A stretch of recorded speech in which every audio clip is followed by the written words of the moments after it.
Hi, I'm Lindsay. This is my persuasive speech, my third speech. For you. Again, I apologize for my lack of audience. It's the same day I did my second one, and I just don't have the resources. My parents aren't around. I'm at school, friends are out of town, stuff like that. So, again, I apologize and I understand the deficit. But anyway, hello. Today we'll be talking about cohabitation before marriage. We found this is very much an issue through research, through studies I've done, like I've read and stuff like that. I took a class this past year um, about marriage and relationship development, and this just topic caught my eye, and I found it's something really to look into and to like kind of understand for like for the relationships, because like everybody has relationships. Most people would love to get married someday, and this is something that I think is definitely like something to look at as an issue. But one major statistic that stuck out to me was 8 out of 10 couples before marriage will break up, like cohabitate before marriage, will break up before the actual marriage, like the wedding, or will end in divorce within the first couple years. And I found that to be like crazy, like 8 out of 10. That's a very large percentage. So basically, cohabitation has a series of effects that happen many times with couples, and it's called the cohabitation effect. It's actually called, it has like a name and everything. And these issues are what we're going to talk about today. These are very much something to look into. It's not just like, oh, these are some little like couple relationship things. They're very important. So first we'll look at how there's a difference. Like people, okay, back up. When people get married, they want something to change. They expect something big to change, like everything to feel different. Well, when you're living with someone before you get married, and then you get married, there's really not a change. And that tends to have a negative effect on the couple. Like, you're living together, you have the same schedules, you're sharing money, everything, and then basically you get married, everything's the same. The only difference is you call them your husband or your wife.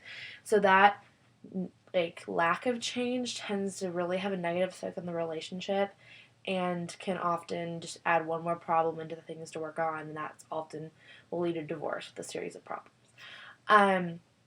Another major issue would be how many couples who do live together before marriage, it's out of convenience. It's because they cannot afford to live together, or they love them, they love each other so much, and they want to live together, and they feel like they make their relationship stronger. Well, it tends to have a negative effect with relationships that may not just be healthy in the first place, or just are not meant to be together in the long run. The series of commitments that come with living with a person. They share a lease together, they share maybe bank accounts or money, they share furniture, they share the same friends, they have closer families, they're really close relationships where they share a lot of things.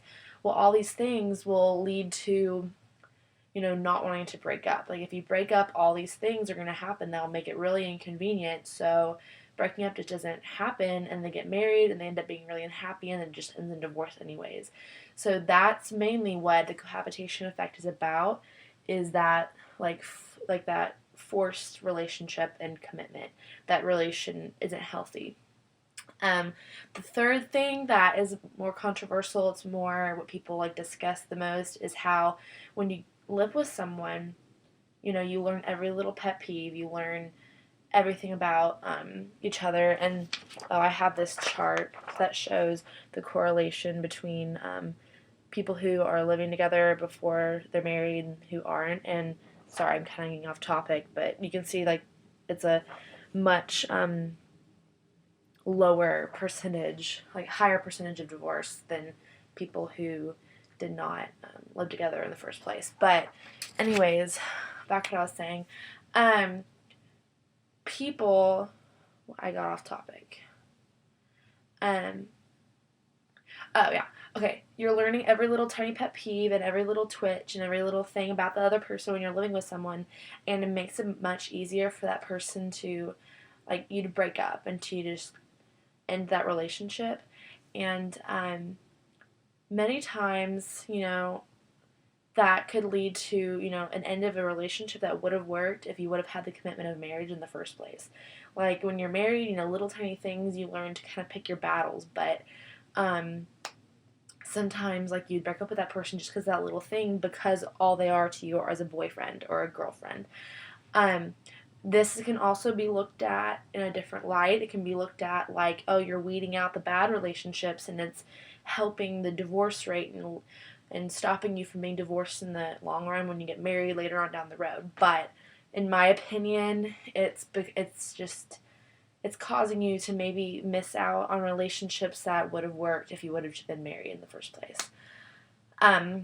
Anyways, I just seen all these research and studies done in the long, like, there's this chart I also found. It's kind of cut off a little bit, but you see, like, farther on down the road, those who cohabitated and those who just got married in the first place, there's a way different correlation, and it doesn't look good. And I feel like in the long run, like, research studies and like case studies and things like that have been done, and they've shown this more so than it helping the relationship, it's made it worse. And so I think this is just a really interesting topic, and I feel like it's something that people can like really consider and apply to their own lives. And I hope this informed you and maybe persuaded you one way or another.